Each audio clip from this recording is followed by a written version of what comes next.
Hey, se você está aqui hoje, seja muito bem-vindo. Obrigada pela presença. Se é a sua primeira vez, eu fico muito feliz que você esteja no Renda-se comigo para mais um bate-papo. Hoje a gente está aqui com uma pessoa que é muito amiga minha, de longa data. A gente se conheceu numa viagem de Ano Novo em Noronha, mas é uma executiva sensacional do mundo de gente, gestão, RH, coach, enfim, com uma carreira gigante.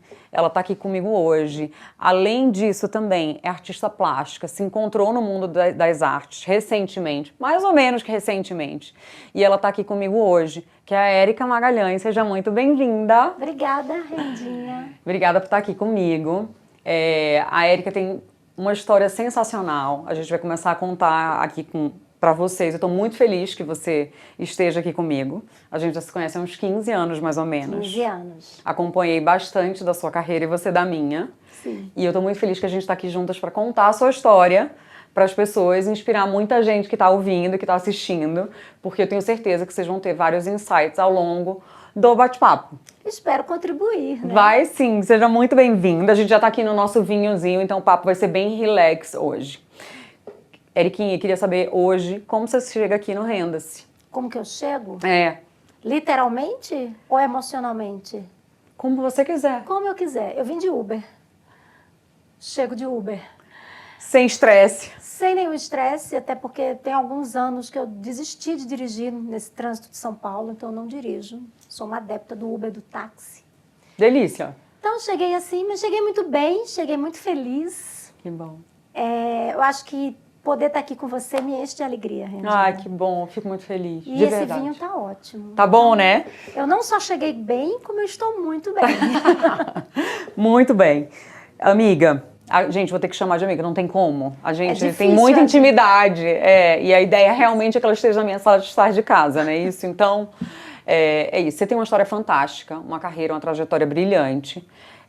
Eu queria que você contasse para as pessoas um pouquinho, um resuminho de como você começou, e aí a gente vai entrando aos poucos no assunto, mas só para as pessoas te conhecerem um pouquinho mais. Quem é a Érica? A Érica é pernambucana. Como eu. Como a Renda. Eu sou pernambucana, morei em Recife até os meus 22 anos. Depois disso eu fui morar em João Pessoa, e foi lá em João Pessoa que eu entrei no mundo corporativo, né? Na verdade, eu sempre quis ser artista quando era mais jovem. Você falou que queria ser arquiteta. E aí eu fui fazer meu primeiro vestibular, foi para arquitetura. Eu disse, eu vou ser arquiteta, eu vou fazer o que eu amo e tal. E não deu certo. Não deu certo o vestibular para arquitetura, na época não rolou. E aí eu fui para minha segunda opção, porque eu sempre gostei muito de lidar com pessoas. E aí eu fui fazer psicologia. E me encontrei na psicologia. Eu disse, nossa, como é bom, né? Eu gostei tanto. E minha mãe, por algum motivo da vida dela pessoal, foi morar em João Pessoa. Eu transferi a faculdade para João Pessoa, fui estudar em João Pessoa. A cidade me abraçou, fui muito feliz lá. E foi em João Pessoa que, estudante de psicologia, eu entrei no mundo corporativo. Porque aí eu sempre gostei da parte da psicologia organizacional. Uhum. E foi assim que eu entrei no mundo corporativo. Comecei a trabalhar numa empresa grande de bebidas e alimentos, muito conhecida do brasileiro. Fui trabalhei lá por 10 anos. E foi nessa empresa que eu fiz uma carreira muito sólida, passei por vários estágios, né, de analista até gerente regional. Morei em João Pessoa, trabalhei...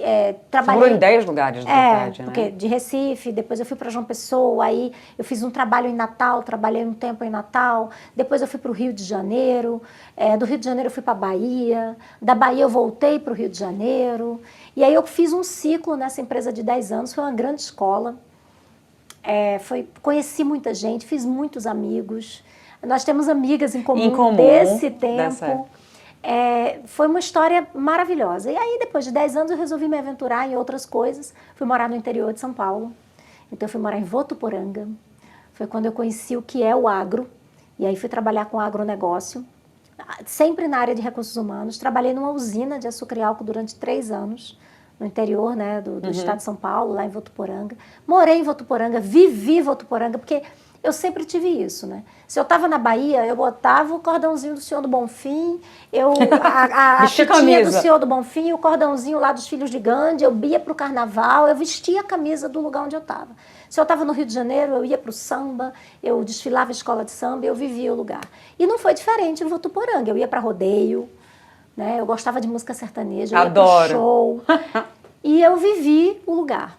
E lá também, fiz muitos amigos, conheci muita gente, foi uma jornada incrível. 3 anos depois, eu saí de lá e fui morar na cidade de Santos. E lá em Santos eu fui trabalhar com atividade portuária. Então eu fui ser RH para uma empresa de atividade portuária. Eu fui trabalhar no Porto de Santos. E foi muito legal, porque era outro segmento, eu tive que reaprender muita coisa. Foi uma escola para mim, foi o primeiro contato que eu tive com um pedaço de um mundo corporativo que eu não conhecia, uma empresa familiar, porque até então eu só tinha trabalhado em multinacional. Que é bem diferente, que é né? muito diferente. Então, eu só tinha trabalhado em multinacional, fui trabalhar numa empresa, né, de capital fechado, familiar, e foi uma experiência incrível. Conheci mais gente que está na minha vida até hoje, porque tem uma pessoa que trabalha comigo. Você tem uma facilidade de relacionamento absurda também. Uma pessoa que trabalha... Depois eu vou te falar das pessoas que trabalham comigo, que é muito engraçado. É uma mistura muito boa.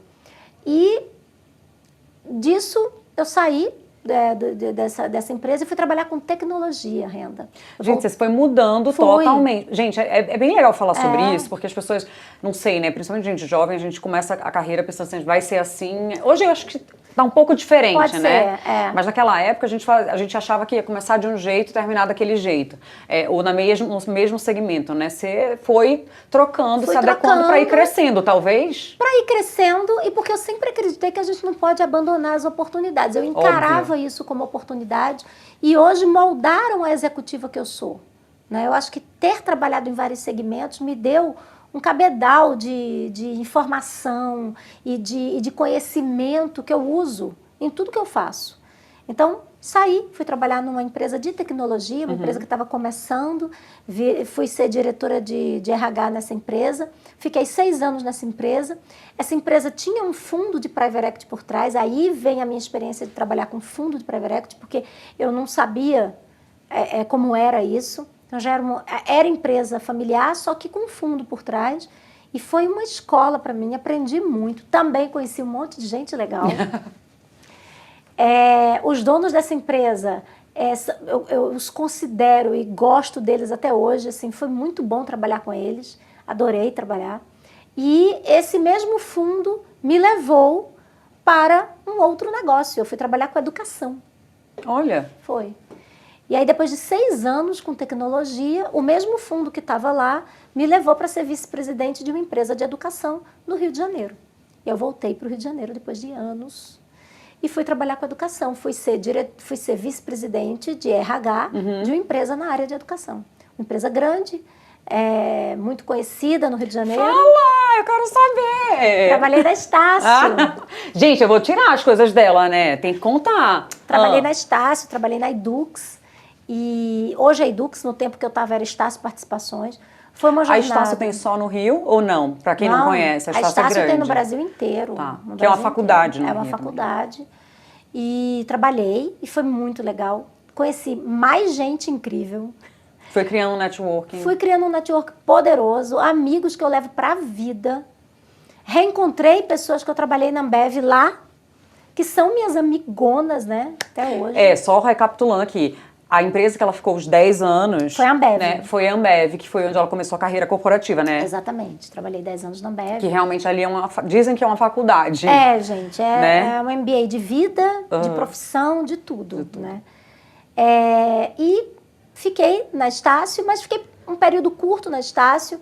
Não pela Estácio. Foi muito legal. Eu amava trabalhar lá. Mas não foi pela Estácio. Foi por conta da minha vida pessoal. Eu sentia a necessidade de voltar. Que aí, fazer todas essas transições de carreira, equilibrar esses pratinhos, em algum momento algum pratinho vai cair. E alguns pratinhos naquela época da vida pessoal estavam caindo. E eu precisava voltar para São Paulo. E eu não tinha como eu voltar para São Paulo, porque o corporativo da Estácio era lá. Né? Eu não podia também prejudicar o meu trabalho na Estácio. Então, numa saída muito amistosa, eu saí. Foi tudo muito, muito, muito tranquilo. E vim trabalhar em São Paulo na empresa que eu estou hoje. E eu estou há 6 anos na Camil Alimentos. Ano que vem eu completo 7 anos de uma jornada incrível de uma empresa que eu amo. E o que eu ia contar de curiosidade é que assim, hoje eu tenho 4 gerentes executivos na minha estrutura. Um veio da Noble Group, que eu trouxe, da Dalzina. Que trabalhou com você. Uma, que é a Lu, ela trabalhou comigo na atividade portuária, no grupo que eu trabalhava lá em Santos. Aham. A Marília, que é minha gerente de gestão, eu trouxe da Allied, não da Allied, ela não estava na Allied, mas eu conheci a Marília na Allied. E a Rita, que já era da Camil e continuou. Então, assim, o meu time é uma mistura de várias etapas da minha vida. E além de ser várias etapas da sua vida, eu acho que é importante a gente falar, assim, como é bom e como é importante a construção de relacionamentos que a gente vai fazendo ao longo dos anos, né? Exato. Porque você cria uma rede enquanto você vai trabalhando. Então, assim, várias empresas que eu trabalhei, eu também fui levando pessoas, outras pessoas me levaram. Então, assim, a importância de construir bons relacionamentos duradouros e verdadeiros é incrível, E a gente não pode não acreditar nisso, porque essas pessoas, elas moldam também o teu conhecimento, elas moldam também a tua vida. E a sua história de vida não pode ser desconectada das pessoas que passaram pela sua vida. Alguém sempre deixa, leva, né? Deixa um pouco para você, leva um pouco de você. Então, assim, eu me orgulho muito das pessoas que passaram pela minha vida, dos amigos que fiz, dos amigos que tenho hoje, que fazem parte disso. Então, eu acho que eu agradeço muito a vida corporativa, porque ela me trouxe muitas alegrias e muitos amigos. E é tão bom ouvir isso, porque, assim, primeiro que a vida corporativa, ela é muito difícil, né? Ela exige muita... acho que além de resiliência, né? Por exemplo... no mundo de multinacionais, muitas vezes se exige essa mudança, não constante, mas com uma certa frequência, né? Se você quiser crescer num certo nível na empresa, né? Eles exigem um pouco disso. Eu queria até que você explicasse um pouco, no seu ponto de vista, a diferença entre uma multinacional mesmo e uma empresa familiar, que não tem essa exigência de você se mudar para um lugar, para o outro. Se existe essa diferença mesmo, se isso é uma coisa que é obrigatória se você quiser crescer, se não, se tem outros caminhos. Como é que é isso? Nas multinacionais, depende muito da empresa, né? A Ambev, ela me trouxe essa possibilidade de mudar e me mudar muito. Ela trouxe como uma oportunidade. Eu não ia ter nenhum problema se eu não viajasse, se eu não me mudasse. Era uma escolha minha, né? Então é uma escolha, não é uma... escolha, não é uma imposição. Mas essas mudanças fizeram a minha carreira. Então, é tudo uma questão de escolha. Sim. Né? Você pode ter uma carreira um pouco mais acelerada ou não. Mas eu acho que nunca foi uma imposição. Eu nunca encarei isso como uma imposição. Nunca fui obrigada Mas a me acelera mudar. de que forma exatamente? Assim, o que é que agrega tanto em ficar se mudando? É que, na verdade, as mudanças, sempre que eu mudei, eu fui para um patamar acima. Tá. Então, eu sempre saí de coordenadora de uma unidade menor para uma coordenadora de uma unidade maior. Tá. De coordenadora para gerente regional de uma unidade menor. Depois de gerente regional de uma unidade menor para gerente regional da maior unidade comercial da Ambev no Brasil. Essas que talvez mudanças, no lugar que você tivesse não tinha oportunidade para fazer tudo isso, ou né? eu ficasse mais tempo Sim, na mesma cadeira. Na mesma cadeira, entendi. Né? Então, tudo é uma questão de escolha mesmo. Como eu tinha essa possibilidade, né? Eu encarava, eu achava... Vamos nessa. Eu sempre encarei muito bem isso. Se você um dia precisar de ajuda na mudança, eu sei fazer. Você é craque. Eu sou uma pessoa ótima. Mas é que isso a gente tem em comum, né? Porque eu também me mudei algumas vezes. Olha, fazer mudança e mala... Eu tenho trauma. Você é boa? Eu tenho trauma. Eu sou ótima nisso. Eu sei desfazer a mala, que eu coloco tudo para lavar na máquina de lavar. Mala inteligente. Não, mala inteligente, mudança organizada. Nossa. Eu sou meio a louca da organização, né? Meu marido você tem que passar lá em casa, sofre, então. mas eu sou a louca da organização.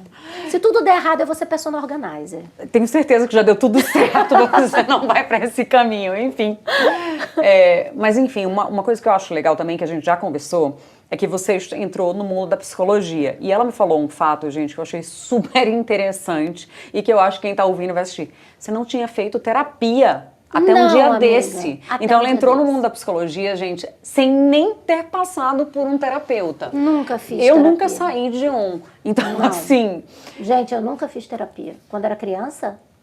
Mas aí, não, então, você vai fazer mais agora. Então, assim, como que você descobriu o mundo da psicologia? Isso que eu quero entender. A psicologia entrou como uma segunda opção, porque eu achava que eu tinha certeza que trabalhar com psicologia era trabalhar com pessoas. Tá. E eu sempre gostei, eu sempre tive uma veia comercial, tanto que minha segunda formação é em administração com ênfase comercial. Eu sempre gostei dessa coisa comercial, mesmo quando eu pintava minhas cangas de praia, quando eu era adolescente, eu gostava do rolê de vender.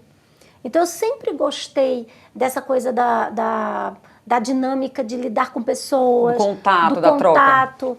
E eu dizia assim, olha, acho que pode ser bom. E eu li sobre, eu achava que psicologia ia ser legal. E aí eu não passei em arquitetura, mas passei em 8º lugar em psicologia. Eu disse, Era para ser um chamado. É um chamado. É um chamado. E foi muito bom, porque eu descobri a psicologia organizacional. E aí, claro... Você descobriu isso na faculdade, ou saindo? Eu sabia que existia, mas eu descobri o que realmente a psicologia organizacional fazia. Eu gostei muito. Eu vou até me corrigir, eu fiz terapia, mas no curso de psicologia como parte necessária e obrigatória. Não, tudo bem. Né? Sim. Mas não porque, né, eu achasse que devia fazer ou dedicasse um tempo para isso. E aí, em 2014, acho que na época que a gente viajou junta, mais ou menos. Noronha, gente. Noronha. Foi uma terapia também. Ali era... não tem como não ser. Então, mais ou menos nessa época, por influência de uma grande amiga minha, Raquel Carneiro, que é nossa amiga. Que também trabalha no mundo de gente de gestão. Exato. É uma grande executiva. Ela disse, amiga, esse momento de vida que você tá vivendo, você precisa de ajuda e tal. Como é que você, psicóloga, não Ela faz falou? isso? É bem a cara. É bem a cara, né? É. E aí aqueles solavancos que a Raquel costuma dar na gente, pá, eu disse, vamos lá. E aí eu tive a ajuda de uma terapeuta incrível, a Rosana, e eu fiquei com a Rosana muitos anos. Muitos anos. E aí eu vi o quanto que esse negócio é importante para a vida das pessoas. Né? Necessário. Eu acho que quem pode, né, se permitir ter acesso a uma terapia, uma psicologia, enfim, no mundo que a gente vive hoje, né, com a quantidade de cobranças, é importante. Eu acho que se você tem possibilidade, se você pode, você tem acesso a esse tipo de terapia, faça. Escolha a que mais lhe convém. Porque tem tantas vertentes, tem né? Muitas vertentes. Qual vertente que você seguiu, que você gosta? Eu fiz uma vertente, era uma mistura de comportamental, mas assim, a Rosana, ela tinha uma pegada um pouco holística também. Ela tinha uma coisa um pouco mais filosófica, de energia e tudo mais. A Rosana tinha um trabalho um pouco diferente. Mas foi a primeira que você fez, você já se identificou com essa... Nossa, eu adorei. Eu acho que o que a Rosana trouxe para mim era exatamente o que eu precisava naquele momento. Porque eu precisava de um tipo de terapia mais humanizada. Eu precisava de uma coisa ligada também um pouco a essa questão...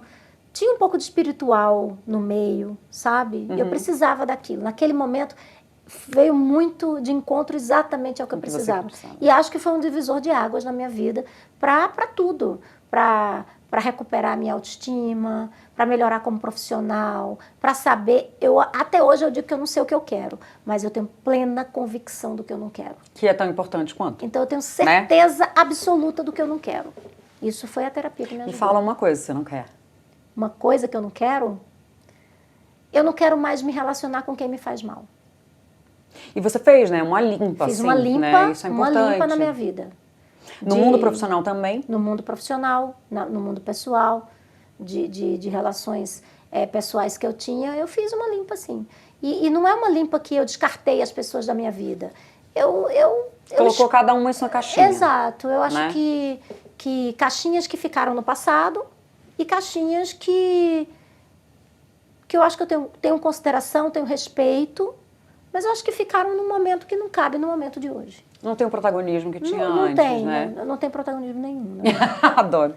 E ficaram lá, fazem parte do passado, ficaram lá, reconheço, né? A importância naquele momento, mas não cabem mais na minha vida hoje. Beleza. Voltando para o profissional, você fez a psicologia, depois você fez administração. Foi um MBA ou foi uma outra? Não, foi outra graduação. Foi outra graduação. E nisso você já trabalhava? Já trabalhava. Então, tudo junto. Tudo junto. Nessa época, você já era casada ou não? Não. Ah. Nessa época eu morava em Votuporanga, fiz o curso lá. Mas minha mãe e meu filho já moravam comigo desde sempre, né? Ah, então você já tinha o Gabriel? Já tinha o Gabriel. Então, que é uma coisa também importante falar, a Érica tem um filho hoje de seus 27 anos. Quase 27, quase né? Semana que vem ele faz anos. 27. E um assunto que a gente sempre fala, a gente conversa muito sobre uma mulher, no cargo que você tem hoje, nessa carreira maravilhosa que você construiu, as coisas que você tem que talvez abdicar, fazer escolhas, na verdade, talvez não abdicar, mas escolhas que você tem que fazer por ser uma mãe. Na época, você já era uma mãe solteira, certo? Quando você começou esse mundo... Nesse rolê todo da vida, eu era uma mãe, eu fui mãe muito jovem. Quantos anos? Eu tinha... Todo mundo vai fazer a conta. Ah, não precisa não. Eu só vou dizer que eu era muito jovem. Era muito jovem, tá tudo certo. Ela ainda é bem jovem, gente, mas tudo bem. Eu não tenho problema com a idade, não eu falo numa boa. Mas eu era muito nova quando eu fiquei grávida de Gabriel. Eu estava na Ambev ainda, no comecinho da minha carreira. E fiquei com o pai de Gabriel muito pouco tempo.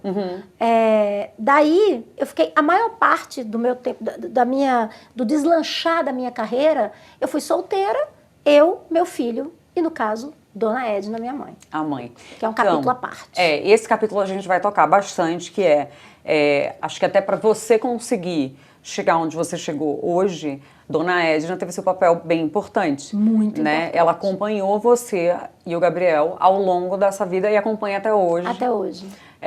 Mora com você. Tem uma energia sensacional, gente. Assim, aí a gente já entende de onde vem a energia da Érica. Tava no show de samba ontem. Exatamente, Diogo Nogueira, né? Diogo Nogueira, sambando. Muito bom. E aí as escolhas que ela também fez para poder te acompanhar, né? Então, assim, essa rede que você construiu com a sua mãe de suporte para você poder seguir a tua carreira, teu propósito. Sim. E ainda mais, assim, aquela coisa de ter um filho, uma mãe, serem independentes de você. Exato. Conta um pouquinho disso, como foi que ela tomou essa decisão também de seguir com você? A minha mãe sempre foi muito independente, sempre trabalhou, minha mãe é pedagoga, teve toda uma carreira na vida dela, chegou a estágios até altos na carreira dela de pedagogia e tudo mais.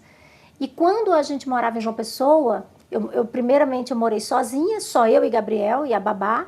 Depois a gente disse, não, mamãe, você tá sozinha, eu tô sozinha com o Gabriel, vamos morar junto. E a gente foi morar junto. E a gente morava junto, e ela tinha o trabalho dela. Minha mãe era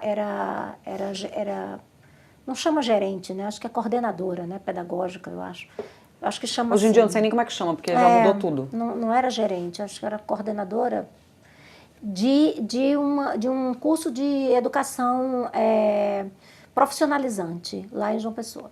Minha mãe tinha a carreira dela, sempre teve o dinheiro dela, a vida dela. Mas quando surgiu a oportunidade de eu ir para o Rio de Janeiro, eu disse, o que é que eu faço? Né? Porque assim, eu não conheço o Rio de Janeiro, eu vou ter que desbravar aquilo lá. Então eu tinha duas opções, deixar Gabriel um tempo com ela e me organizar no Rio para poder levar Gabriel e ela ficar em João Pessoa. E para isso eu ia ter que ficar um bom tempo sem meu filho. Eu não estava preparada para ficar longe dele. Era como se isso para mim não fosse uma opção. Entendi. E ela disse, não, minha filha, eu vou sair do trabalho, eu vou largar a minha profissão para você poder crescer na sua. Gente, além disso ser lindo, assim, né? Assim, para mim é muito emocionante isso. Meus pais moram fora, tipo, eu não convivo com meus pais há 21 anos, né? Assim, na mesma casa, enfim. A pessoa ter esse amor incondicional de falar, não, ó, você em primeiro lugar, eu vou te ajudar. E você dá esse amor em retorno e ela tá com você até hoje, né? E era um amor muito grande, é um amor muito grande por mim e pelo meu filho. Porque ela diz assim, eu quero que ele fique com a gente, né? E Gabriel nunca teve babá, só quando ele era pequenininho. Sempre foi minha mãe. Eu tive esse apoio emocional, essa rede que era ela e as pessoas que estavam ao meu redor, porque também não posso esquecer, né, os avós de Gabriel do outro lado, porque nas férias ele tinha os avós, ele sempre teve um pai presente, não morava na mesma cidade, mas o pai de Gabriel sempre foi um cara que sempre esteve ali, né, perto e com ele. Não dá para tirar o protagonismo do pai do meu filho também, né? Então, a gente tinha uma família que estava ali, meus irmãos, minha cunhada, sempre te nas dando férias, um suporte. estava todo mundo sempre me ajudando E eu não posso dizer que a minha família, principalmente a minha mãe, o meu sucesso hoje depende é isso, foi ela, foi minha família, foram as pessoas que me Foi um cercaram. conjunto de coisas e de pessoas que Sim. Te trouxeram até aqui. O que eu ia te falar?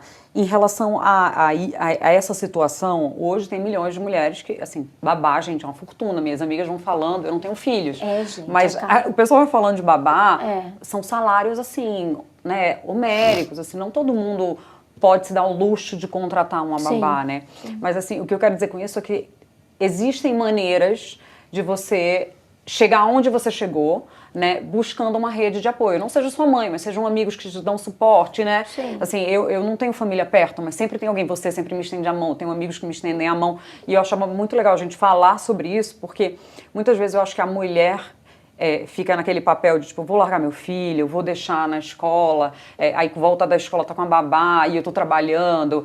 É o que você falou, algum pratinho, ele vai cair, né? Mas assim, tem jeito. Tem como a gente dar jeito, né? Tem jeito. Claro que no mundo de hoje, quando a gente fala de rede de apoio, a gente precisa ter muita confiança. A relação tem que ser de muita confiança quando você busca essa rede de apoio. Eu tô falando de família, tô falando da minha mãe, enfim. Essa confiança precisa ser muito forte, porque, claro, você tem um filho de 2 anos, de 3 anos, não é a qualquer pessoa que você confia. Eu confiei à minha mãe. Sim. Mas existem outras formas. Eu tenho pessoas que trabalham comigo, eu tenho uma pessoa que trabalha comigo que tem 2 filhos pequenos, e ela coloca na creche, ela coloca na escolinha, mas ela tá ali sempre presente, ela tá sempre fazendo o melhor, né? Para que os filhos dela se sintam amparados pela mãe, pelo pai, os avós, a escola. Sim. Eu acho que talvez hoje em dia até seja mais fácil. Tá mais normal.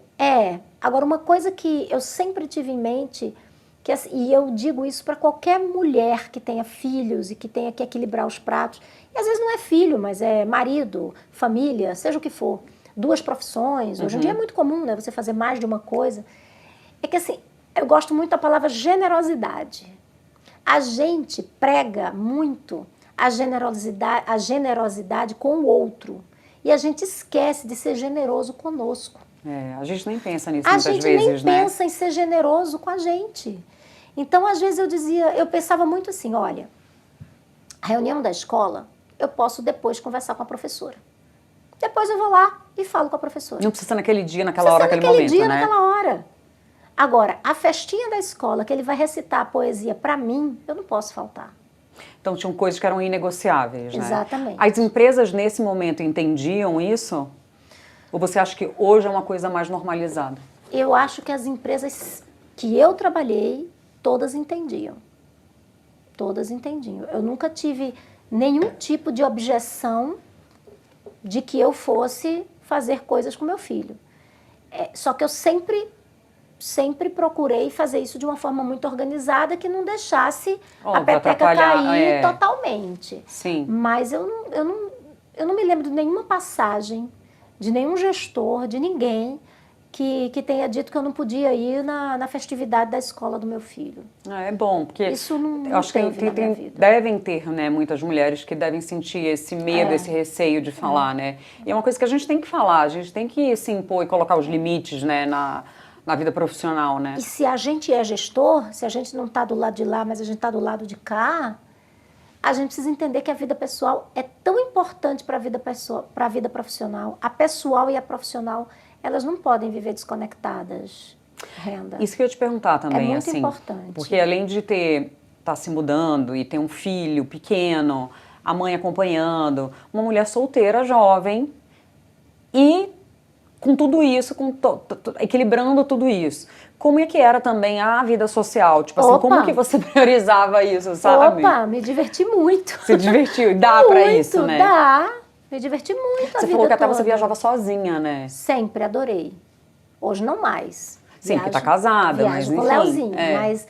Nossa, adorava viajar sozinha. Fiz muitas viagens incríveis sozinha. Fui para a Europa várias vezes sozinha. Fui para o Chile, viagens nacionais também. Mas eu acho que tem muito a ver com o fato de que eu gosto da minha companhia. Né? Isso eu achei... eu adoro a minha companhia. Você gosta de estar com você. A gente estava Gosto. falando, inclusive, sobre tipo, solitude e solidão, assim, né? A gente não é a solidão. Eu não gosto da estar com solidão. você. Eu não gosto da solidão, mas eu gosto da solitude. Que é uma delícia, né? É uma delícia. Tem muita gente que não consegue estar consigo gosto. mesmo. Eu gosto de estar comigo também. Eu gosto da minha companhia, eu me sinto bem.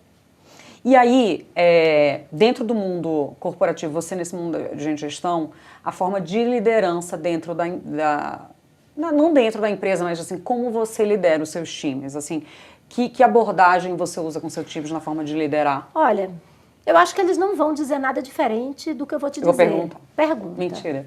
Mas eu acho que assim, existem momentos de uma gestora como eu, que tem uma equipe relativamente grande, existem momentos que a gente precisa ter um pouco mais de firmeza. Uhum.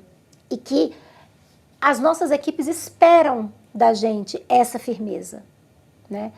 Eu costumo dizer que um líder laissez-faire, né? Ele nem sei se o meu francês está bom. Não, ela falou em francês que eu fiquei assim, hã? Mas eu acho que a equipe quer isso. Eu acho que é igual a pai e filho, sabe? O filho quer uma relativa, limite, uma coisa, um né? limite. Filhos querem isso. E eu acho que não é diferente no modelo de gestão. Eu acho que em alguns momentos o meu time espera alguns posicionamentos mais firmes de mim. Uhum. E eu procuro, às vezes, atuar dessa forma. Gente, não, a gente não vai por esse caminho, porque não é o momento da gente ir por esse caminho. Mas eu gosto muito de ouvir a opinião deles, eu os deixo falar. Outra coisa que eu também procuro fazer sempre que possível, e que é possível compartilhar, é a questão do compartilhamento de informação. Eu acho que a comunicação precisa ser muito fluida. Então, desculpa te interromper, mas assim, trabalhei, você sabe, né, como executiva há anos. A falta de comunicação entre departamentos, de gestor para colaborador, é tão difícil. Nossa, é um câncer.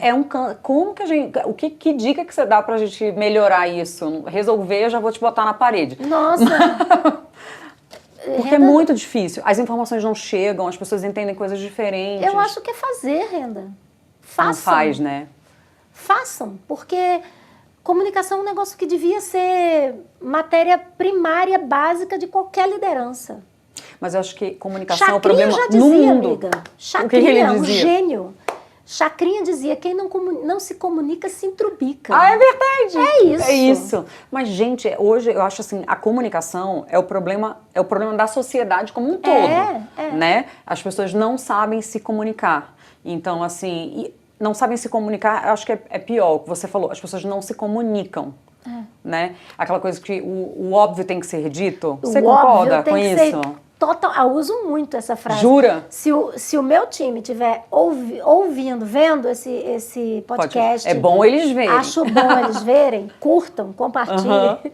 Mas se o meu time, quando estiver vendo isso que a gente está conversando, eles vão lembrar que eu falo muito isso. O óbvio precisa ser dito. A gente não pode partir do princípio que as pessoas leiam o nosso pensamento. Mas eu concordo plenamente com você, mas eu acho que é o como você passa isso pro outro. Eu tenho muita assim, eu adoro me comunicar, tô aqui me comunicando com você, mas às vezes a hora da gente passar sentimentos, vontades, percepções no trabalho, eu tô falando do pessoal e do profissional. Na hora de vocês passar pro outro é muito difícil. Para a pessoa entender da forma que você gostaria que ela entendesse. Não sei se eu me expliquei. Explicou, mas é que assim, o ônus da comunicação perfeita não é de quem recebe, é de quem transmite. Eu tenho que me fazer entender. Então, não é você me entender. Concordo. Eu tenho que me fazer entender. Eu tenho que ter a certeza que você entendeu o que eu disse. E às vezes vale a pena perguntar, repete para mim o que eu te falei. Você entendeu o que eu falei? E tá tudo bem. Agora, o que é tão importante quanto o como. E as pessoas gastam tanta energia no que e não se preocupam tanto com o como. Então, o como é que eu acho difícil? O como é mais difícil do que o quê. É muito difícil, porque assim, cada um tem sua forma, sua essência, seu jeito de Sim, falar, sim. né? Eu, por exemplo, eu tenho um jeito mais assertivo, você é uma pessoa extremamente dócil, o seu tom de voz é muito Você mais acha? dócil. Eu Fala tenho isso certeza. pra galera que tá me assistindo. Pessoal, olha o que ela fala. Gente, eu tenho certeza. E vocês ouvindo esse tom de voz, é uma doçura que, por exemplo, eu não tenho. Então, assim, na hora do como, eu me pergunto como as pessoas aprendem, até no mundo corporativo e no mundo mais político, que você tem que ser um pouco mais polido mesmo, como que você adapta a sua essência... Como que eu posso explicar isso? Não é adaptar a sua essência, é como você se molda isso, como você muda esse comportamento, para que as pessoas te entendam dessa forma. Porque você falou, a responsabilidade é de quem está transmitindo. Mas às vezes a pessoa não sabe transmitir da forma correta. Às vezes, mas tem curso para isso, Rendinha. Então, quais são? Por favor. Tem comunicação não violenta. Já fiz, gostei. Muito bom, muito bom. Tem curso para isso. Tem curso, tem prática, pratique, tem dicas, tem literatura vasta sobre modelos de comunicação. Neurolinguística, você acha que ajuda também? Ajuda. Nunca fiz, mas ajuda. E acho que uma coisa que eu também sempre procurei, assim, a comunicação, às vezes eu erro, tá?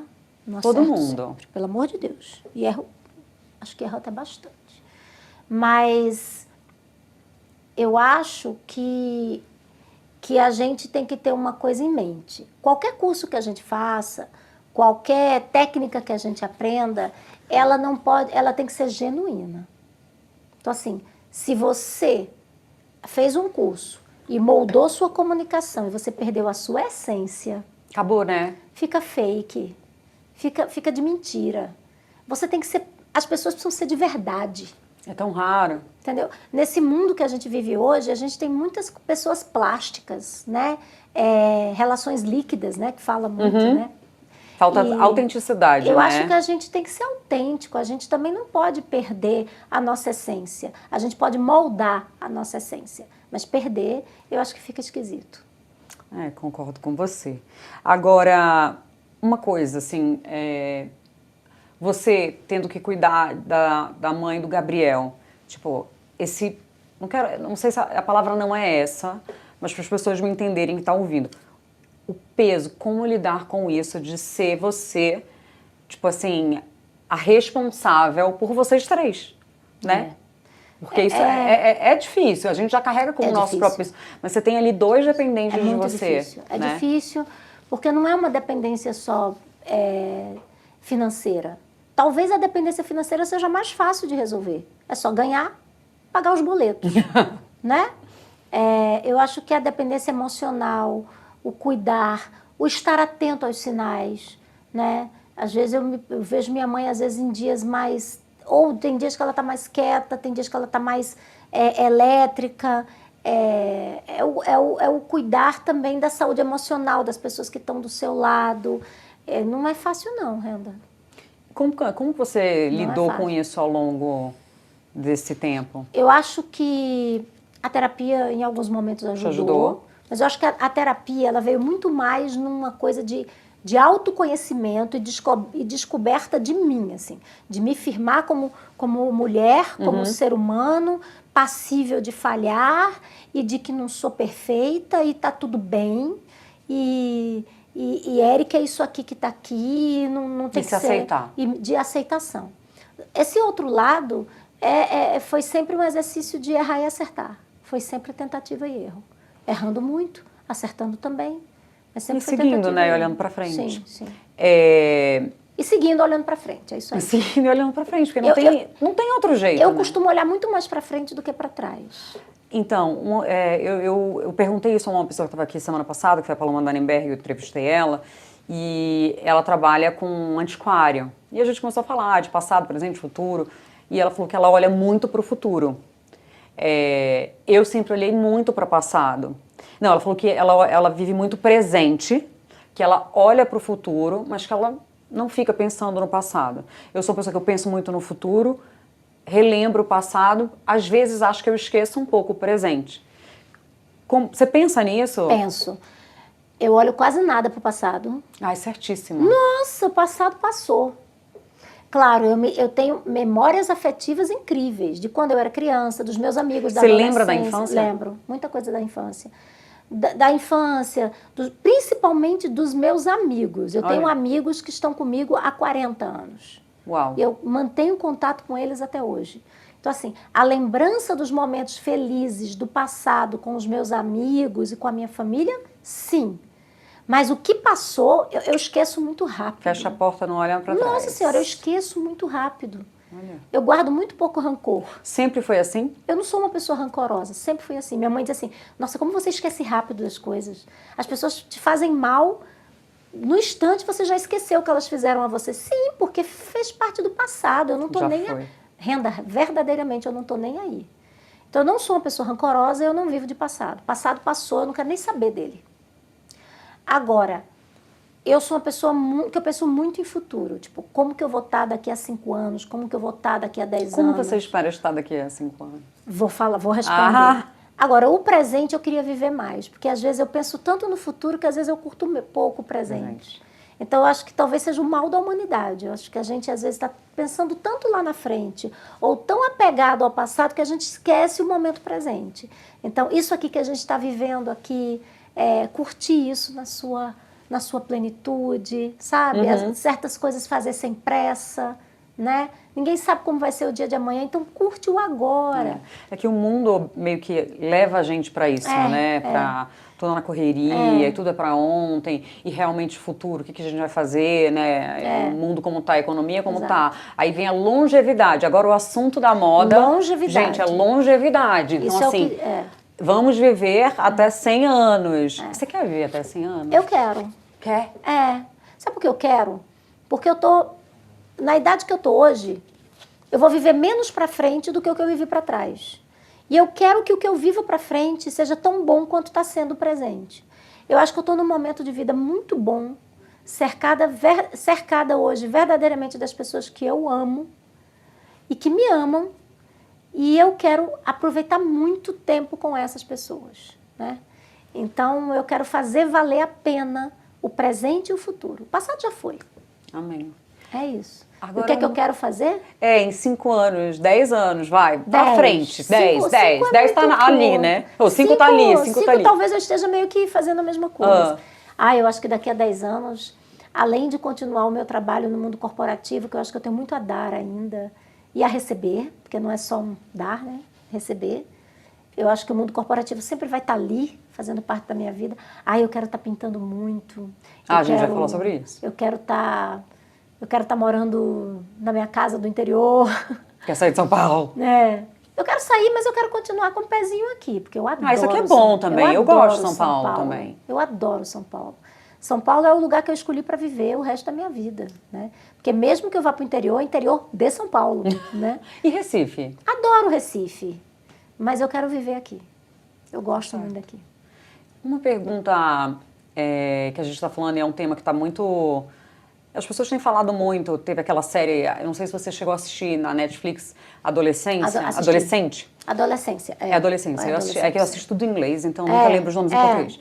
Mas todo mundo fez um estardalhaço. De fato, hoje, o bullying, como as crianças têm acesso a informações que a gente na nossa época não tinha, que o Gabriel não tinha.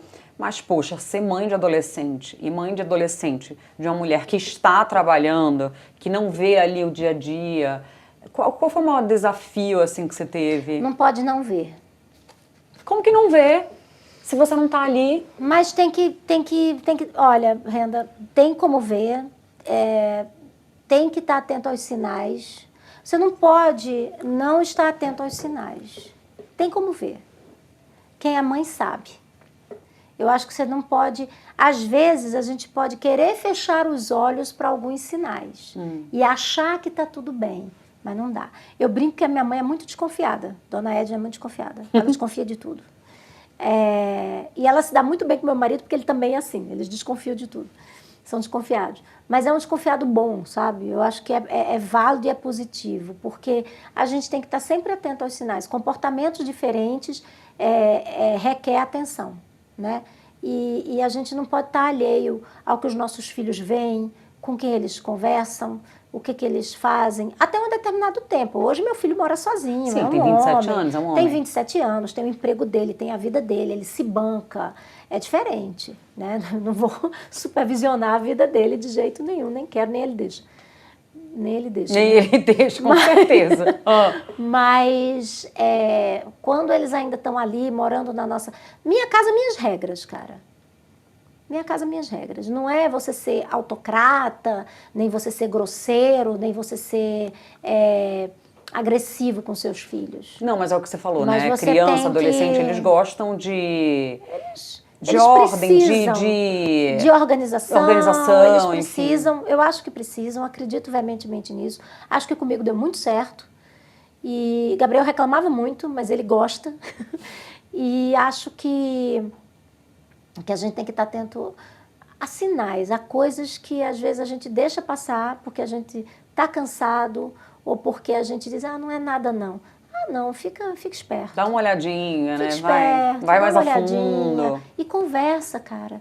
Acho que diálogo, sabe? Às vezes a gente acha tempo para tomar uma cerveja com nossos amigos, mas a gente não acha tempo para bater um papo com o filho, né? Pra Entendeu? entender, pra conhecer. Bate um papo com teu filho, sabe? Leva para lanchar, leva para jantar. Senta 2 minutos, discute sobre algum tema aleatório. Nessas conversas de temas aleatórios surgem coisas, disparam gatilhos. Acho que diálogo, né? Mesmo que às vezes a presença não deixa, mas o diálogo é muito importante. Mas é uma coisa que a gente voltou aqui, que é o fato da comunicação, né? Que você tem que se comunicar. E hoje em dia, na minha época, não tinha nem internet. Né? Fazer faculdade, eu descia no prédio para ligar no orelhão. Gente, tem noção? Eu tô me lembrando que eu brincava carnaval em Olinda, com 17 anos. Eu ia pro carnaval de Olinda e voltava do carnaval de Olinda, tipo, 5 dias depois, e não tinha WhatsApp pra minha mãe falar comigo. Não tinha. Então, a minha mãe precisava confiar na educação que ela me deu e de ter a plena certeza que eu não estava fazendo nada errado.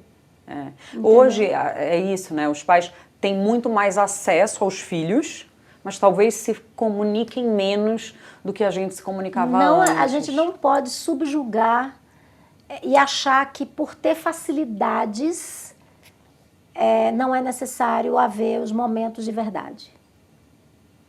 Bonito. Entendeu? Isso, hein? Bonito, né? Foi bonito. Mas é isso. Momentos de verdade. E o filho dela deu super certo. Gente, quando eu digo Gabriel deu super deu certo, não é profissionalmente nada, é um menino de ouro, um menino do bem, né? Que claramente teve uma base muito forte, que eu acho que é isso.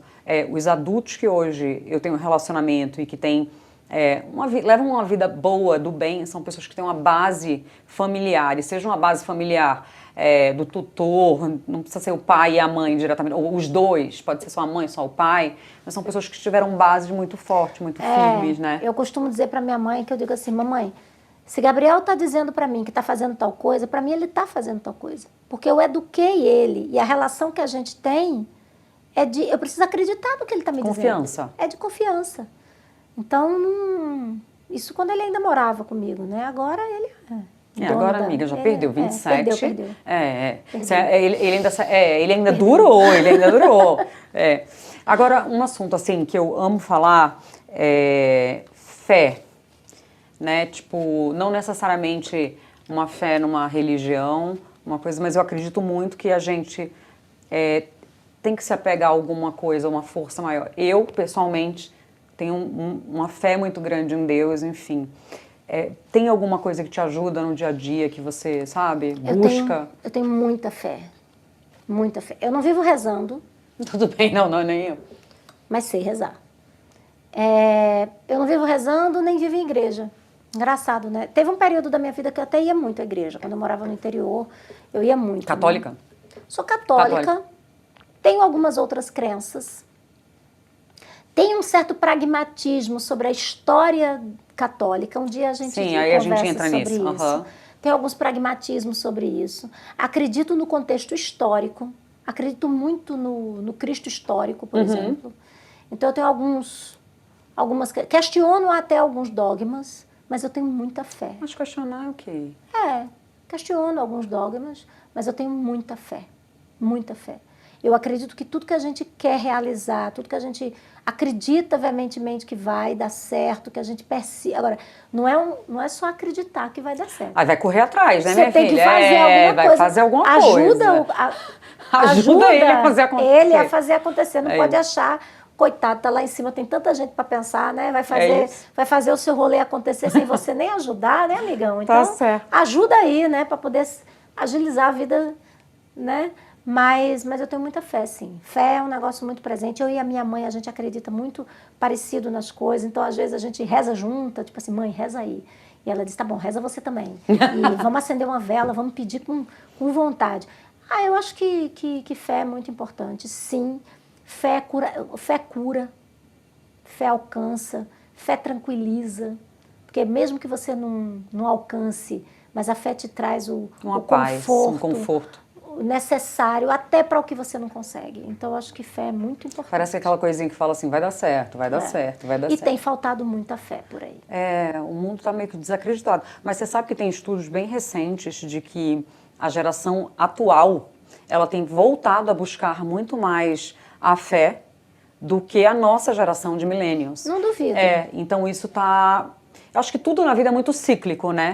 Então a gente está vindo para uma fase agora que as pessoas estão mais em busca. A gente teve uma fase que era muito espiritualidade e wellness, não sei o que. Óbvio que o wellness segue, mas as pessoas estão voltando mais para a religião. Talvez de uma forma diferente. Mas eu acho que tem voltado. Eu particularmente acho que a fé, a religião, seja ela qual for, tá? Não tenho... Uma denominação. Não defendo nenhuma delas, eu defendo todas e não defendo somente uma. Acho que fé é do jeito que você se sentir confortável a exercer a sua fé. Eu me sinto confortável a exercer a minha fé em tal religião. Que bom. Né? Contanto que seja pro bem do outro, ou pro seu bem, pro bem do outro, nunca desejando mal. É isso aí. Acho justo. Até porque a gente fala esse negócio, de Deus, não sei o quê. Poxa, gente, muçulmano chama de Alá, o outro chama de não sei o quê. No final das contas... É tudo. É fé. Você chama de uma energia maior. É isso. É fé, isso. Entendeu? Então, eu só tenho uma crença, assim, sabe, Renda? Eu acho que a fé é uma coisa sua com o divino. E quando a fé vira um rolê seu com a aparência... não, aí já... Aí eu já acho que não é fé. Aí é outra história. Entendeu? Então, a linha é muito tênue. Pra mim, sou eu com o divino. Certo. Eu, o divino, a gente tá ali, a gente se entende, a gente conversa e a gente se dá bem. Certíssima. Agora, falando de prazeres. A Érica é uma artista plástica incrível. Inclusive, um dia antes de eu lançar o Renda-se, a gente foi almoçar e você me deu um quadrinho que está na minha casa. Eu não vou colocar aqui, eu vou tirar uma foto quando eu sair daqui e eu vou postar. Que ela fez um trabalho lindo, que ela juntou o Renda-se com o Renda, que é o meu nome, com um trabalho misturado com uma estampa de renda. Eu queria que você contasse para as pessoas, você deixou aqui até muito claro que sua paixão sempre foi a arte, como você voltou para a arte e o quanto ela está presente na sua vida hoje. A arte, eu sempre tive essa conexão com a arte, sempre desenhei, sempre gostei de pintura, de arte. E deixei isso congelado na minha vida há muito tempo. Não segui com os estudos relacionados a isso. Fui para o mundo corporativo, né, essa pegada forte de todo dia. Isso foi ficando congelado. Na pandemia, por uma necessidade de fazer algo diferente, que não fosse... Porque, assim, o lockdown foi punk. Foi punk, foi muito difícil. Você perder a conexão com as pessoas, ficar trancado dentro de casa. Eu moro em apartamento. Mas você sabe que eu escuto, desculpa te interromper, mas tem pessoas assim que foi a melhor época da vida, parece que tinham férias, e tem pessoas que passaram momentos muito punk. Pra mim foi muito punk. Pelo que você tá dizendo, pra você também foi um momento difícil. Pra mim foi muito difícil, mas eu tinha que ressignificar aquilo. De alguma forma. De alguma forma. E aí eu aprendi a tricotar e a bordar e a fazer crochê com a minha avó. E tudo começou que eu disse, mãe, eu vou crochetar. E aí eu tô a louca do crochê. E aí, todo momento vago, eu estava lá fazendo crochê, tricotando, criando coisa. Eu adoro cor, né? Adoro cor. Adoro cor. E estava lá. E aí Aí eu disse, aí eu não vou esquecer isso nunca, porque aí vou agradecer ao meu amigo Jorge, porque o Jorge foi quem despertou o voltar para a pintura. Num belo dia, em 2020, meu aniversário. Que é já já de novo. Que é já já de novo. Fizeram a festinha para mim online, mandaram o bolo para minha casa. Isso é o meu time, né? Lá do trabalho. E o Jorge, ele desenha divinamente bem. Artista maravilhoso, fotógrafo incrível. Ele trabalha no meu time, na área de comunicação. Eu conheci o Jorge. Conheceu. Trabalha na área de comunicação e de diversidade e inclusão, mas ele é um artista, assim, dos melhores, assim. Fotógrafo maravilhoso. Olha. E aí o Jorge mandou para minha casa, aquilo ali eu nunca vou esquecer. Ele mandou para minha casa uma caixa, assim, e veio com um kit de aquarela. Eram 2 blocos de papel de aquarela, que são papéis caríssimos, que eram papéis dele, que ele comprou numa viagem que ele tinha feito há não sei quanto tempo, e ele não estava usando, e ele mandou para mim esses papéis importados de aquarela, uma preciosidade. E um kit de tintas em aquarela, pincéis, ele mandou um kit de pintura para mim. E ele customizou a capa do caderno, dos papéis, ele fez uns desenhos, né? Quando eu olhei aquilo, eu disse, gente... Despertou. Eu nunca tinha usado aquarela na vida. Eu disse, gente, que preciosidade. Eu dei um valor àquilo, era uma preciosidade. Olha. E aí, me danei a pintar, amiga, sem ter voltado a fazer curso nenhum, sem nada. Eu me danei a pintar. E fui pintando, descobrindo a técnica, e comecei a fazer alguns cursos, mas tudo muito online, né? E fui me aventurando. Como eu já desenhava, foi mais fácil, né? A arte já estava ali. E eu disse assim, e por que não misturar a pintura com o crochê? E se eu desenvolver técnicas próprias de misturar o bordado no papel? Eu vi que existiam artistas que já faziam isso. Artistas incríveis que já faziam bordado em papel. E é uma técnica. Eu disse, nossa, quer dizer que o que eu pensei é uma técnica? Que legal, então vamos estudar isso. E assim foi. E aí, em 2021, eu conheci Léo, meu marido. O atual marido dela. Que é um artista incrível. Ele também não vive de arte, mas ele é um artista incrível. Inclusive, assim, muito melhor que eu, assim. Ele é muito incrível. E a gente se conectou através da arte também. E Léo sempre foi um dos meus maiores incentivadores. Ele fazia... Por que você não faz tal curso? Vai por aqui. Eu fui fazer Cozinha da Pintura, que foi um curso que ele fez também aqui em São Paulo, de um artista incrível. Chama Cozinha da Pintura? Chama Cozinha da Pintura. Olha. Escola incrível, do Márcio. E fui estudar e fiz Cozinha da Pintura, depois fiz outros cursos, descobri aquarelistas incríveis, fui fazer curso com outros aquarelistas, comecei a entrar em grupos de pintura e fui. Aí essa jornada vem de 2020 e 2021. Em 2021, eu fui morar em Perdizes, eu abri o meu primeiro ateliê físico, tinha um espaço, né, para o meu ateliê, e fui. E aí, o que virou um hobby, começou a virar um job, porque, olha as palavras em inglês, né, coisa do mundo corporativo. A gente fala aqui em inglês, as pessoas sabem, quem segue aqui sabe que eu fui criada lá fora, eu adoro inglês, gente. Coisas do mundo corporativo. Faz parte. Mas o que era um hobby, virou... um outro job.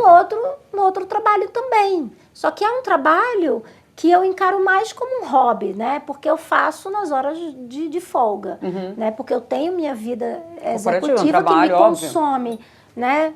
A maior parte do meu tempo. Eu também tenho que cuidar da minha família, tenho que estar com meu marido, tenho que estar com a minha mãe. Então, eu tento equilibrar tudo isso. Mas eu tenho os meus momentos de pausa, porque meu marido, minha mãe, meu filho e as pessoas que me cercam sabem que isso é muito importante para mim. Então, inúmeras vezes, Léo tá lá jogando videogame no quarto e eu tô lá no ateliê pintando e tá tudo bem, né? Faz parte porque também, as pessoas sabem o quanto que isso é importante para mim. Minha mãe, às vezes, é assim, hoje você, tipo, sábado à tarde, hoje você vai para o ateliê? Eu disse, vou, mãe, hoje eu vou passar a tarde no ateliê. E tá tudo bem. É que tem um ditado, eu sou péssima para ditado, mas que é assim, gente feliz não incomoda. Gente feliz não incomoda. Gente feliz não incomoda. Então, a gente tem que buscar coisas e fazer coisas. Como você falou, a gente tem que ser generoso com nós mesmos, né? Então, assim, eu acho que nesse caso você está sendo generosa, se permitindo, né? Eu acho que a arte, para mim, é o maior exercício de generosidade comigo mesma. porque é o momento que me deixa mais em paz e mais feliz, assim. Você se encontrou? Me encontrei. E mais feliz ainda quando o Léo senta para pintar junto comigo. A gente tem bancada junto, né? Ele pinta também? Pinta muito bem. Ele é um Olha. artista incrível. O estilo dele é completamente diferente do meu, mas ele é demais. E aí Deve ter uma troca, né? Deve ter uma troca. Ele é incrível. E aí a gente senta um do lado do outro, a gente coloca uma música, ele toma a cerveja dele, eu tomo meu vinho, ou a gente pega um café. E quando a gente está pintando junto, Que lindo isso! É maravilhoso. Olha! É maravilhoso. Que demais. Agora falando assim um pouco de vida pessoal mesmo, né? Você encontrou o Léo há uns 5 anos, né? Foram vários anos. Vai fazer 5 anos. Vai fazer 5 anos. Solteira. E agora você encontrou uma pessoa que a gente sabe e que você fala, que são pessoas totalmente diferentes, mas que se complementam de alguma forma, né? Sim. E parece que sai aquela coisa assim, tipo, aquele checklist que a gente tem, tem que ser assim, tem que ser assado, tem que ser assado. Nossa. E de repente, mulheres, abre mão de tudo isso. Mulheres, abandonem o checklist. Difícil. Não faz isso, gente. Não faz isso com você. Não faz isso com você. É tão bom viver com alguém que é diferente de você. Eu e Léo, nós somos pessoas diferentes. Alguns gostos são até diferentes. Mas a gente... Agora, tem um pulo do gato aí. Existem coisas que não podem andar em direções opostas. Já sei. Valores. Valores. Nós temos os mesmos valores. Tem que ter. Nós temos os mesmos valores de vida e temos os mesmos objetivos de futuro. Então, o que a gente quer para o futuro é exatamente igual e o que a gente quer para o futuro é estar junto nesse mesmo sonho. Então, o que a gente sonha para o futuro é um sonho sonhado junto. Pergunta. Quando vocês começaram a se relacionar, esse tipo de assunto sobre futuro, sobre valores, sobre o que vocês querem para cada um e para os dois, sempre foi uma coisa falada, era uma coisa fluida? Ou você trazia isso, ele trazia isso? Desde o primeiro dia. Desde o primeiro dia? Léo não ia se relacionar com uma pessoa que fosse muito diferente dele, nesse sentido. E eu, idem. Porque a gente já tinha passado por outras coisas na nossa vida, não só de outras pessoas que passaram na nossa vida, mas da dinâmica da nossa vida mesmo. Léo tem 2 filhos, eu tenho 1. A gente tem muita responsabilidade separado e hoje tem muita responsabilidade junto. Então a gente... E todos convivem de boas também. Eu vou repetir a mesma frase que eu falei no começo. A gente sempre falou, os dois falou assim, posso até não saber o que eu quero, mas eu sei o que eu não quero. Então a gente sempre conversou isso, Renda, desde o dia 1.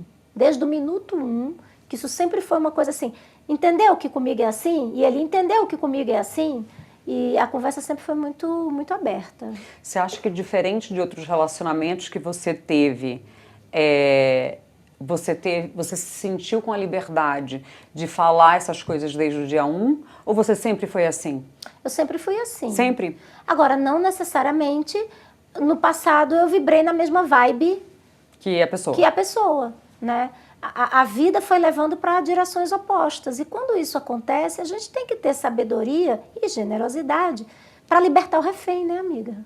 Certíssimo. Liberta o refém. Eu e Léo, a gente brinca muito isso. Não está dando certo, liberta o refém. Libera o refém, porque né, não é bom para ninguém. Né? Não é bom para ninguém. E vamos em frente, vida que segue. Por isso que eu digo para você, eu penso muito mais para frente do que para trás.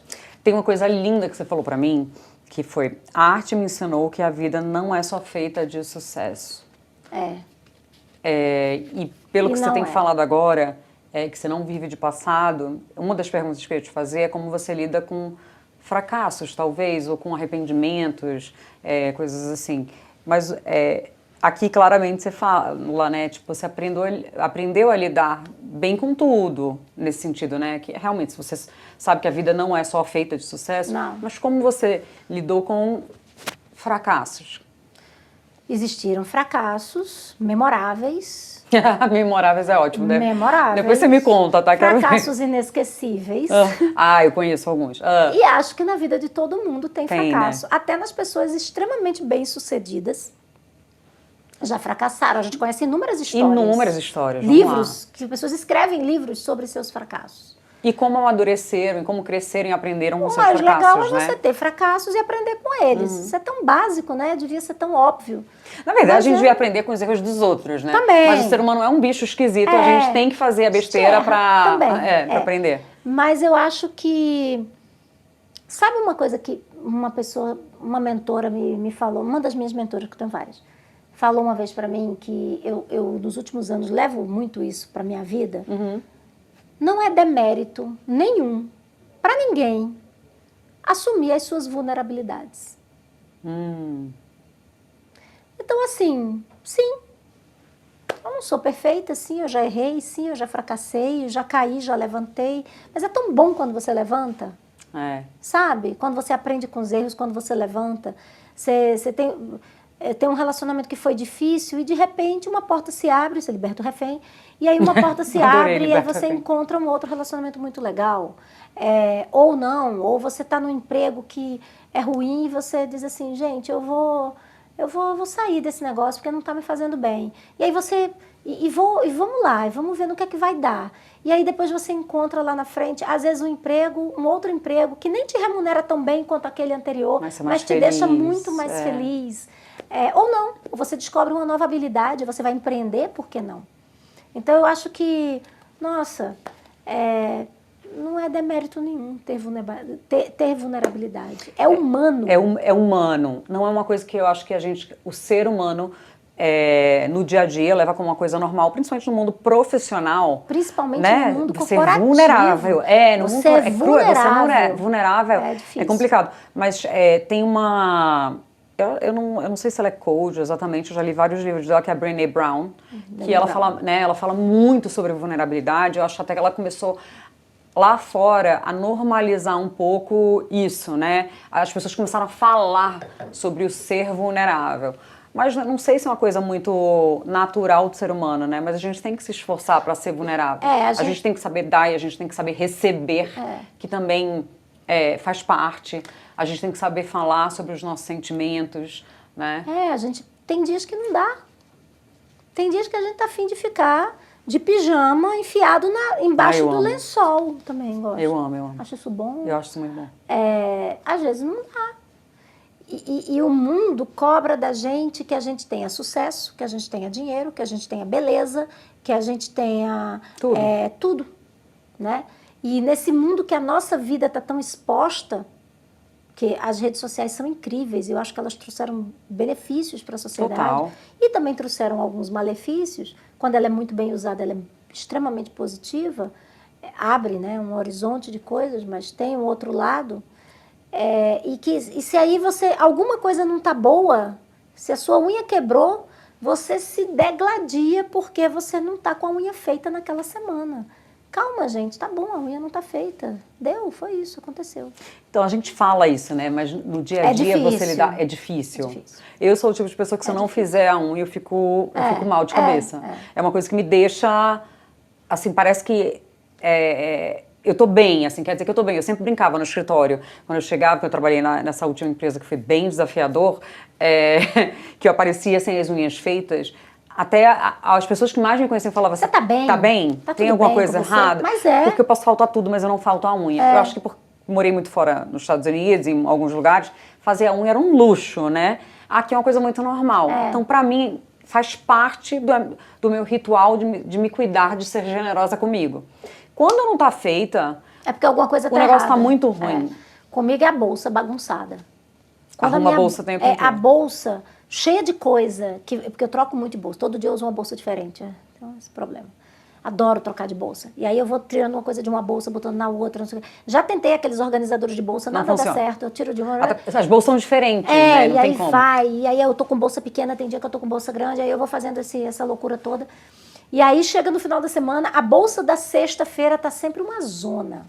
E é papelzinho de almoço com um recibo de cartão solto na bolsa. Aí tem 3 tipos de batom. Caótico. 3 tipos de batom diferentes. Aí eu chego assim, nossa, minha vida tá uma bagunça. Aí meu marido diz assim, por que sua vida tá uma bagunça? Porque a minha bolsa tá uma zona. Eles não entendem, mas a gente tem essas coisas. Mas tem. Sabe como é que eu sinto que minha vida tá uma bagunça? Se eu não fizer a cama de manhã, a minha vida tá uma bagunça. Então, eu tenho esses hábitos, assim, sabe? Então, assim, Às vezes vai ficar uma bagunça a bolsa. E aí a bolsa tudo tá, bem, aí tudo a bolsa bem. tá uma bagunça, mas meu marido tá me chamando pra ver um filme com ele. Ah, foda-se a bolsa. Tá certíssimo. Desculpa a palavra. Pode falar, eu falo vários palavrões aqui. Foda-se a bolsa.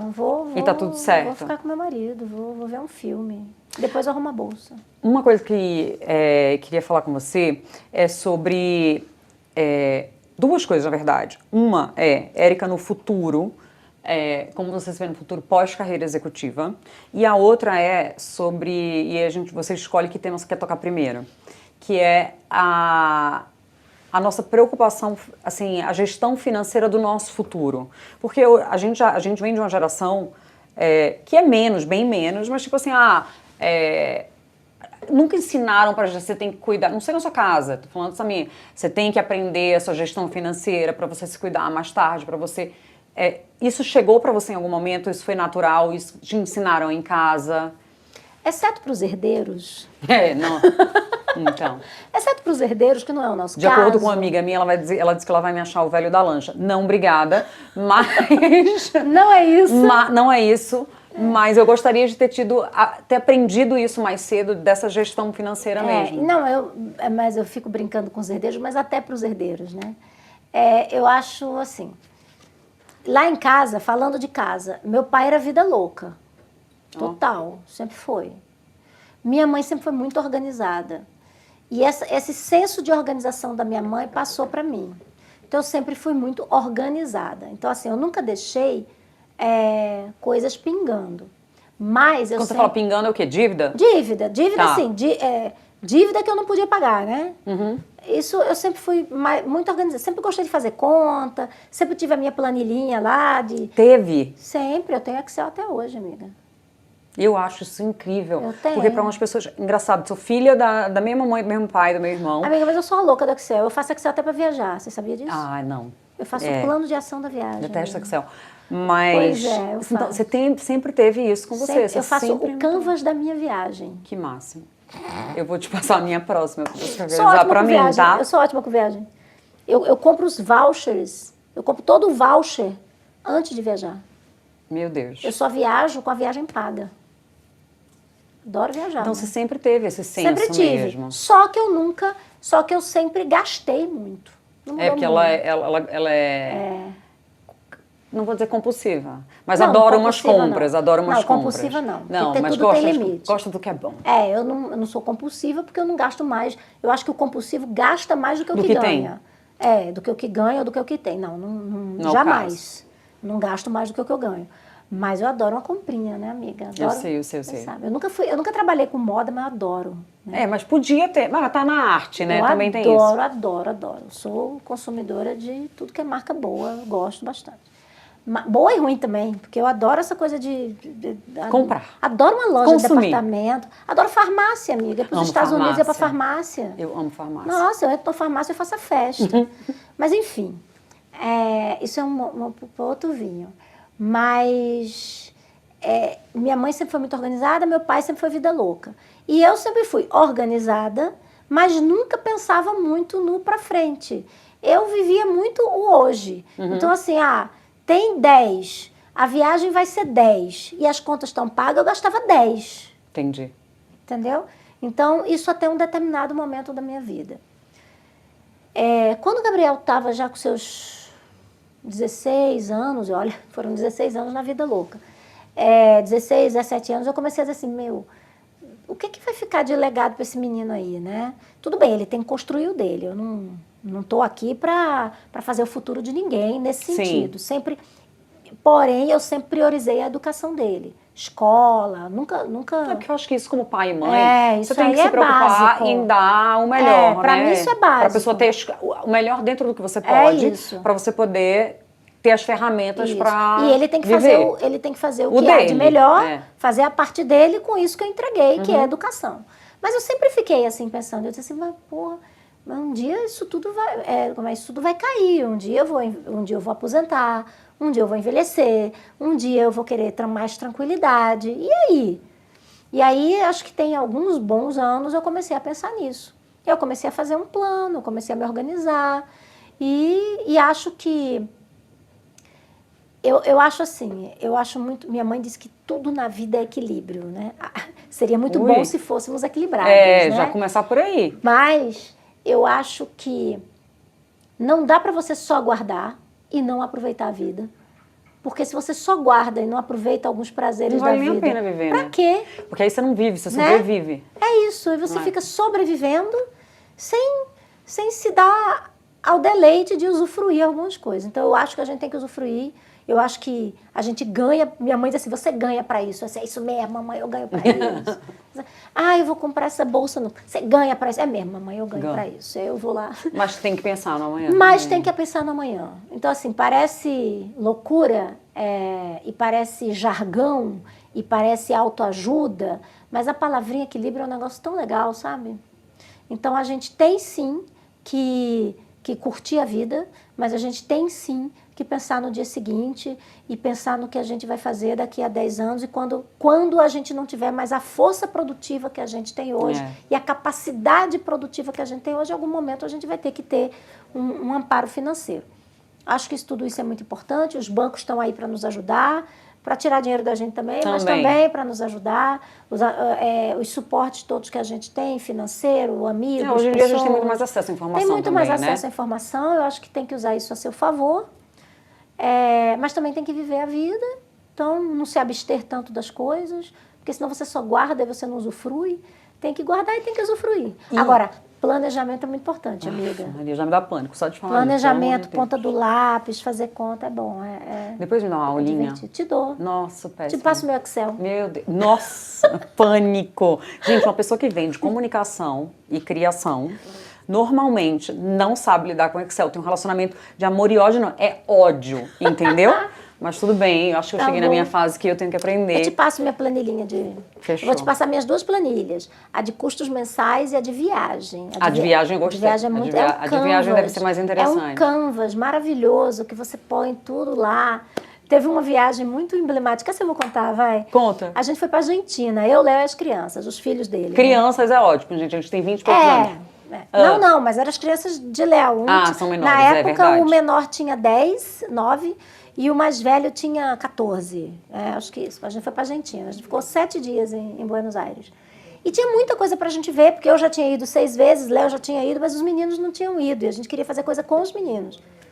E eu fiz uma planilha, fiz um canvas desse tamanho, enorme, imprimi, 2 a 3, assim, emendados, um negócio desse tamanho. Os meninos estão assistindo, eles vão lembrar. Desse tamanho. E o que foi que eu fiz? Eu fiz igual a empresa.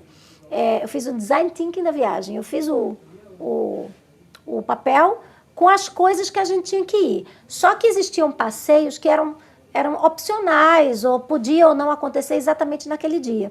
Então, eu colocava isso num post-it, Juro. no dia da semana. E aí, levei para a viagem, dobradinho. Quando a gente chegou lá, que a gente ficou no Airbnb... Um mapa. Eu botei assim na mesa, eu disse, gente, isso aqui é o nosso planejamento da viagem.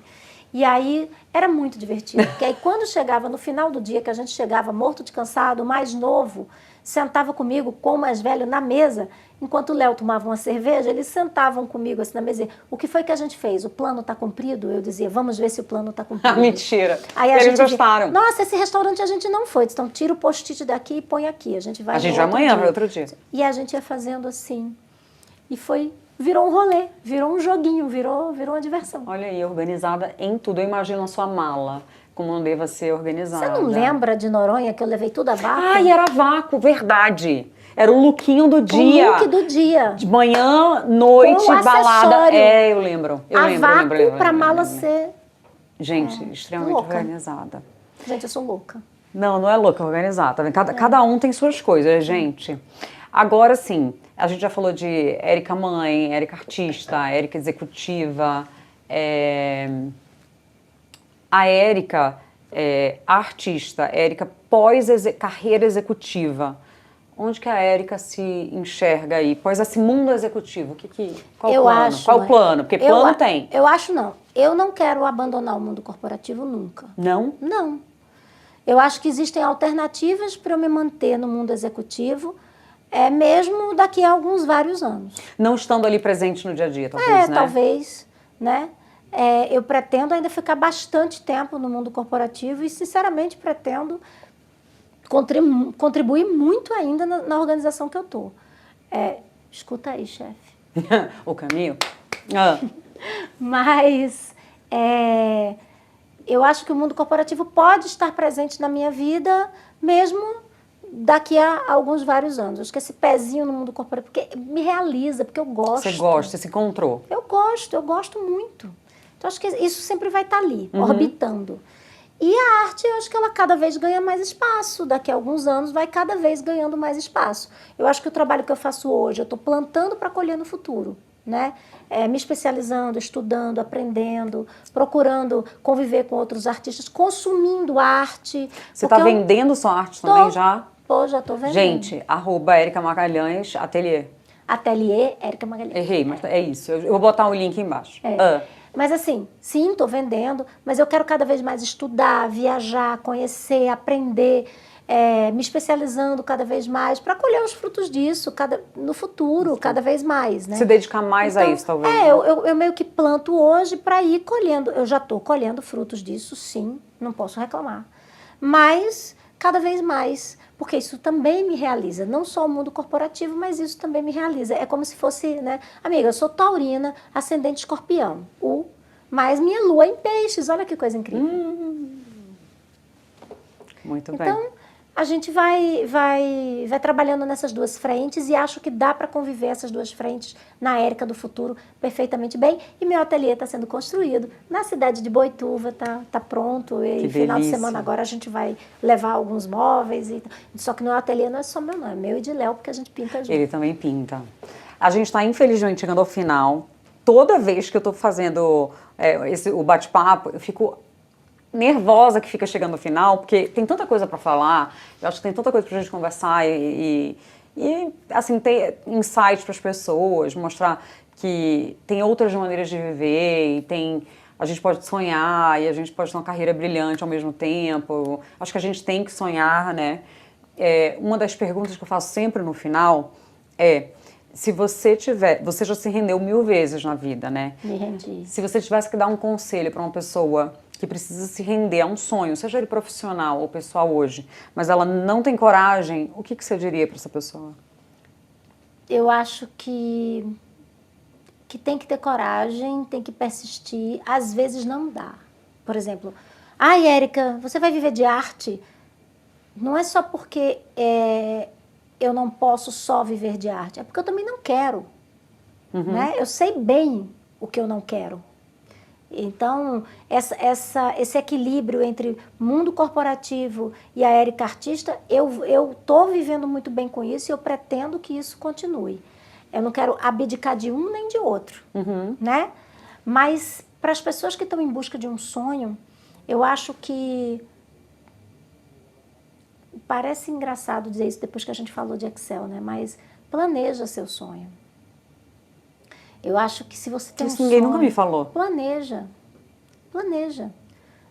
Não, pode colocar no papel, pode colocar na sua cabeça, você tem um modelo mental para isso, mas planeja o seu sonho. Todas as pessoas que eu conheço que chegaram aonde queriam ou que estão no caminho certo é porque elas se organizaram para isso. Eu acho que planejamento, até para o que você quer para a sua vida, mesmo que seja um desejo emocional, ele é possível. Então, assim, eu quero casar com uma pessoa que me ame. Tá bom, então não fique perto de quem não te ama.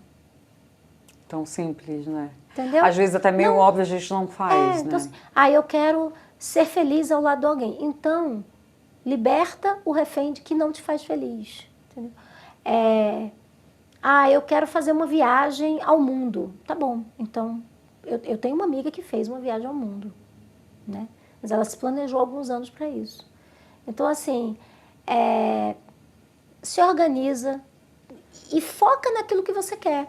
E tudo que estiver tirando a tua atenção do teu desejo, do teu sonho, faz assim, vai tirando do caminho. Gente, coisas, o que for. Coisas, burocracia, se você precisa... Até a questão do investimento financeiro. Isso que eu vou gastar aqui, tá alinhado... Tudo bem, existe uma parte que é prazer, né? Sim. Que é indulgência. Indulgência. Né? Gostei dessa palavra. Indulgência. Um restaurante bom, uma roupa legal, isso é indulgência.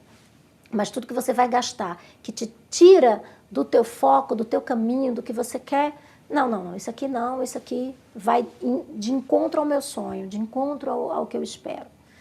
Eu acho que Gostei muito dessa dica. Funciona. Agora me fala assim, eu já sei, né, o que eu falaria, mas três coisas que seus amigos falariam sobre você. 3 coisas? 3. Pode ser quantas você quiser. Jesus, Falei 3 porque eu fiz meus amigos.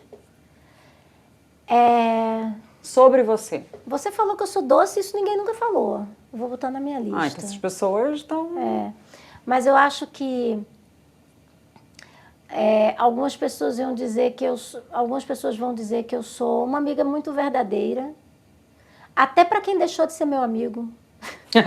Às vezes é porque você foi verdadeira e eles não estavam prontos para ouvir. Eu acho que eu sou muito verdadeira e eu sou muito fiel. Eu sou muito fiel às pessoas que eu amo, né?